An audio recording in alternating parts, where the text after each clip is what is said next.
Vous est-il déjà arrivé de remettre les choses jour après jour pour finalement soit ne jamais les faire, soit les faire dans un stress et une panique de dingue en dernière minute? Il s'agit ici de la procrastination. Et dans cette vidéo, je vais vous expliquer ce qu'est la procrastination et comprendre dans quelle mesure c'est une cause de vos soucis ou au contraire une conséquence d'autres choses qui se mettent en place pour finalement voir comment je fais pour vaincre cette procrastination.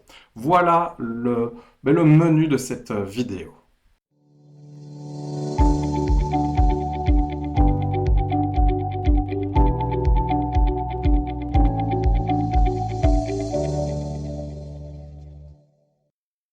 Je vais utiliser comme support des visuels de Tim Urban qui a fait une super vidéo sur un TEDx.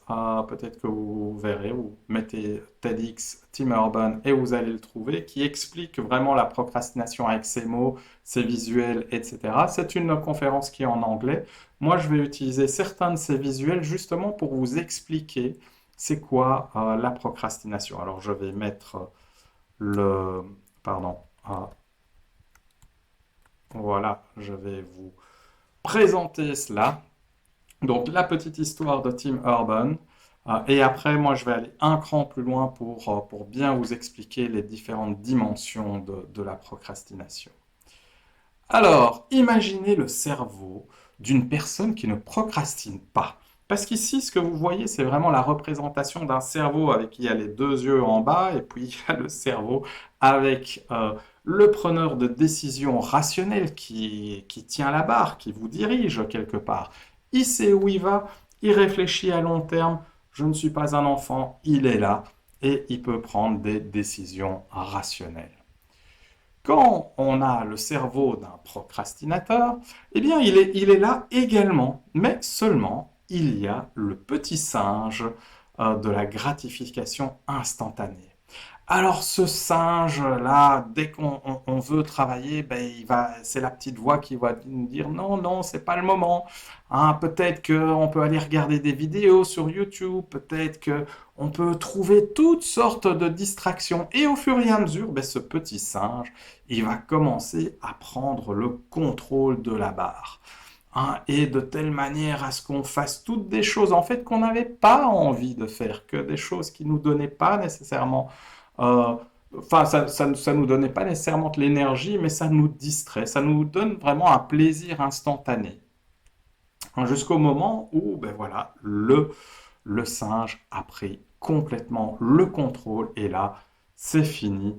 De toute façon, il n'y a plus, c'est trop tard pour s'y mettre. Sauf que, à un moment donné, il y a le monstre panique qui arrive. Hein, c'est le deadline, la date butoir qui est là et on doit absolument faire cette chose qu'on a tellement attendue et qu'on a tellement fait, qu'on a tellement reporté. Et puis là, le monstre, il arrive et c'est la panique à bord. Hein, le singe, il s'enfuit. Le preneur de décision rationnelle est là. Il reprend à la barre. Peut-être que dans ces derniers instants, il va déployer des ressources phénoménales pour faire un travail qui peut-être aurait dû lui prendre des jours et des jours. Et là, il va le faire en quelques heures. Sauf que la qualité ne sera pas là, il ne va pas pouvoir la réaliser convenablement et ça va être la cata. Alors, qu'est-ce qui fait que le singe finalement prenne le contrôle? Et c'est ça la question. Qu'est-ce qui fait que finalement on reporte les choses? Et pour ça, j'aime bien, j'ai développé ce visuel avec des îles. Hein. Et en fait, le singe, il nous amène voilà, sur 5 îles différentes. Et il y a la première île de l'île de la peur. Et oui, on peut reporter les choses parce que on a peur de réussir. Hein, mais qu'est-ce qui va se passer quand hein, les autres verront que j'ai réussi, etc. Et du coup, on a peur et on ne fait rien. Ou au contraire, la peur de l'échec. Hein, j'ai un étudiant qui n'étudie pas et du coup il rate, mais en fait il est content parce que il sait il a pas, il a échoué, mais d'un autre côté, Il n'a pas échoué en ayant développé toutes ses capacités, en montrant qu'il était capable. Ça aurait été pire pour lui de travailler comme un dingue pour finalement échouer. Donc la peur de l'échec va nous empêcher aussi de travailler, ou également la peur de la souffrance, ou la peur de l'inconnu. Je ne sais pas vers où ça va m'amener, et du coup, ben, attention, je ne fais rien. Et je reporte les choses. Ok, pour la première île, l'île de la peur. Une deuxième île, très connue, c'est l'île du perfectionnisme. Alors là, c'est les personnes qui ne vont pas démarrer quelque chose parce qu'ils doivent avoir un maximum d'infos, un maximum de détails. Ah non, non, là, je peux pas parce que voilà, je peux pas lancer mon activité parce que il me faut mon site web, il me faut mes cartes de visite, il me faut plein de choses. Et plus il y a des choses, ben, plus il va en rajouter d'autres de telle manière à finalement pas se lancer. Hein. Ou alors, ah, c'est pas le bon moment. Ah non, non, là maintenant il y a le Covid, c'est vraiment pas le moment pour moi de me lancer. Et de pas voir ben, justement qu'il y a d'autres choses. Ou aujourd'hui c'est le Covid, demain ça sera autre chose qui va venir, qui va faire que finalement il n'avance pas sur son projet parce que ce n'est jamais le bon moment de se lancer. Une autre île, c'est le manque de motivation. Et le manque de motivation, ça peut être, ben, on peut le voir en entreprise. Des fois, ben, on n'avance pas sur certaines choses que le patron va demander parce qu'on ne voit pas le sens, en fait. Qu'est-ce que ça va apporter? On ne comprend pas le sens et tout, et du coup, on procrastine. Ou on a la flemme hein, de faire des choses justement qui vont faire bénéficier des gens, mais on n'est pas vraiment en lien, ou manque de motivation de faire des choses qui sont pas, qui ne nourrissent pas nos valeurs. Donc ça va être aussi des choses qui font que ben, finalement, on n'avance pas. L'île de la Liberté est une autre île qu'on peut visiter et qui va amener à la procrastination. C'est quand on veut éviter toutes les contraintes. Hein, je ne vais pas faire ce travail. Hein, il m'a dit qu'il faut le faire pour telle heure, telle date. Hein, moi, rien à faire. Je le ferai quand je serai prêt, quand bon me chante. Et puis, du coup, on n'avance pas juste pour être en opposition avec le système ou ne pas s'engager, finalement être contraint dans quelque chose. Hein, ça me demande beaucoup d'engagement de faire ce projet. Du coup, je ne vais pas le faire pour ne pas être engagé, pour qu'on ne vienne pas m'embêter aussi. Ou, ben voilà, une dernière partie, c'est la liberté de plaisir. Ben moi, c'est plus important de faire ça, hein, d'être dans le plaisir plutôt que de me donner à fond pour quelque chose. Parce qu'aujourd'hui, peut-être que de nouveau, je n'y trouve pas du sens, je ne vois pas qu'est-ce que ça va m'apporter sur le long terme. Et du coup, je vais plutôt me focaliser sur ce qui me fait plaisir aujourd'hui et maintenant.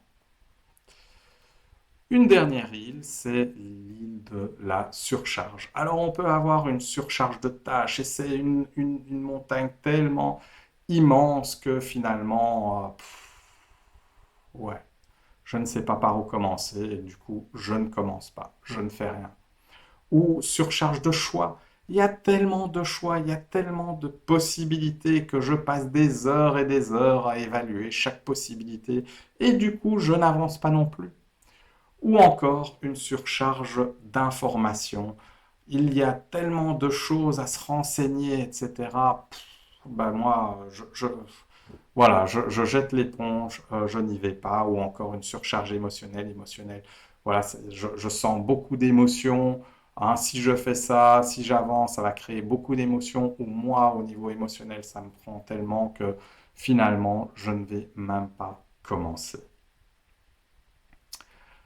Alors, voilà, on a vu les 5 îles qui peuvent voilà, nous empêcher finalement, qui nous amènent à la procrastination. Et donc, qu'est-ce qu'il faut faire pour atteindre le continent, ce que j'ai appelé le continent de la réalisation? Qu'est-ce qu'il faut faire pour que le preneur de décision rationnel puisse garder la part, puisse éviter l'île de la peur, l'île de la liberté, l'île du perfectionnisme, l'île de la paresse et l'île de la surcharge. À votre avis, quels sont les... Et il y a même deux éléments clés par rapport à ça. Alors ces deux éléments, c'est trouver du sens et ou la confiance. En fait, les deux choses qui vous bloquent à avancer, à ne plus procrastiner, c'est soit que ça n'a pas de sens, soit il n'y a pas de, vous n'avez pas de confiance pour faire certaines activités. Et donc, par rapport au sens, c'est finalement quand on est dans la panique au dernier moment, ça veut dire quand même que cette chose est importante. Et c'est quoi qui est vraiment important pour vous? Qu'est-ce qui, qu'est-ce qui a du sens? Quel sens on veut donner à sa vie? Et donc, trouver le sens va être quelque chose de fondamental pour beaucoup de personnes pour pouvoir, voilà, avancer. Hein, et finalement, c'est ce que je disais en début de, de vidéo, c'est la procrastination, c'est pas la cause de vos souffrances, c'est la conséquence de choses. Et une des conséquences, c'est, voilà, à partir du moment où on ne trouve pas de sens, on va avoir beaucoup de mal pour certaines personnes à avancer. Hein, et ça peut être sur l'île de la peur, l'île du perfectionnisme, de la paresse, etc. Le sens revient dans beaucoup de freins par rapport voilà, à avancer par rapport à la procrastination. Et l'autre dimension, c'est évidemment prendre confiance en soi, développer sa confiance. Alors, ce n'est pas une vidéo sur la confiance en soi, donc je ne vais pas développer ce point euh, de manière très exhaustive, mais je vais quand même vous donner 3 points d'attention qui peuvent vous aider dès demain, pour vous ou pour vos clients, à les aider à vaincre la procrastination.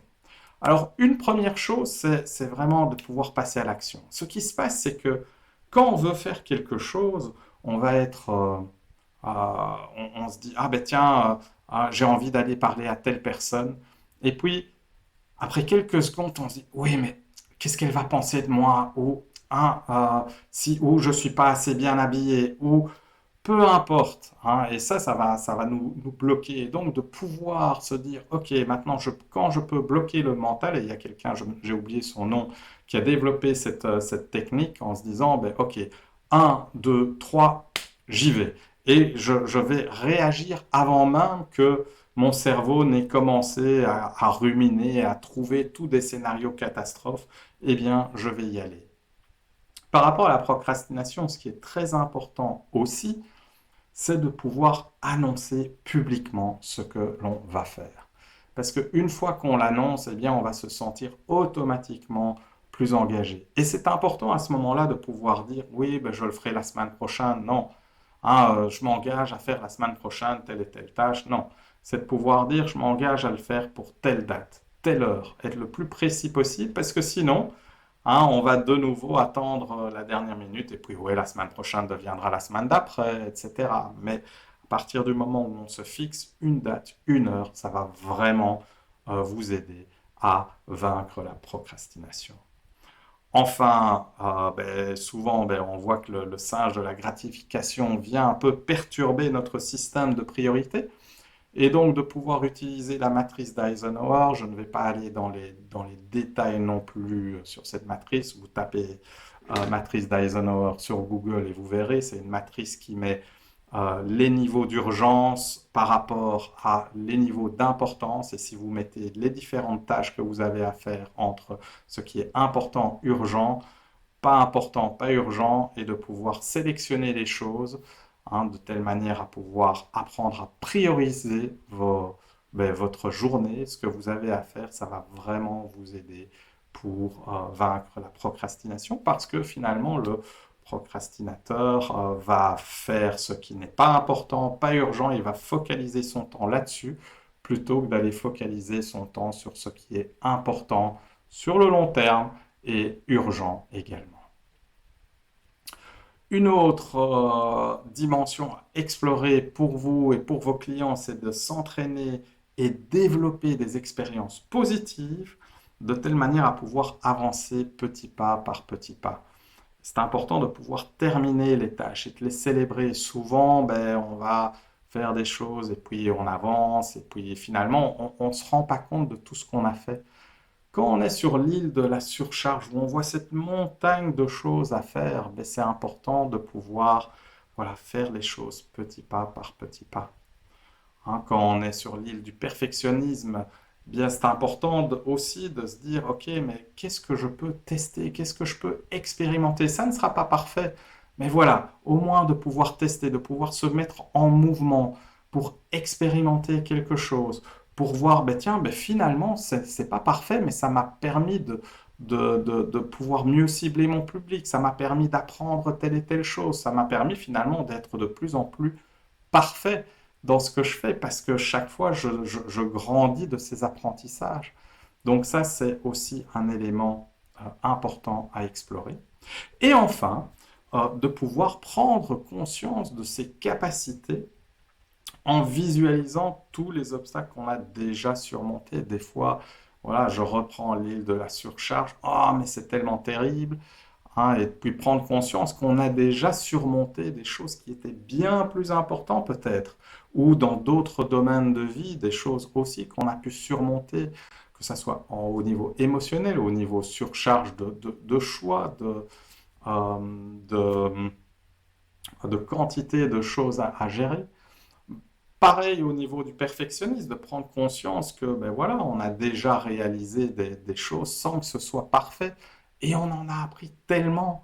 Même chose pour la peur de l'échec, de voir, ben tiens, quand est-ce que j'ai déjà eu peur de l'échec et que finalement ça s'est très très bien passé, hein, et de pouvoir changer sa vision des choses en prenant conscience que ben, en fait toutes les choses qu'on a vues, toutes les causes qu'on a vues, ben, dans notre vie, on a des exemples qui nous montrent qu'on les a déjà réussis et que ça va nous aider à avancer. Voici en quelques mots les différentes pistes que je pouvais vous proposer. J'imagine que vous avez également plein d'exemples, plein de choses que vous avez envie de partager par rapport à la procrastination. N'hésitez pas à les mettre ici dessus, de pouvoir alimenter cette communauté. Et surtout, surtout, n'oubliez pas de liker afin qu'un maximum de personnes puissent voir cette vidéo si elle vous a plu, bien évidemment. Et je vous invite à regarder les autres thématiques qui sont abordées aussi sur la chaîne YouTube. Je vous dis à très bientôt. Merci.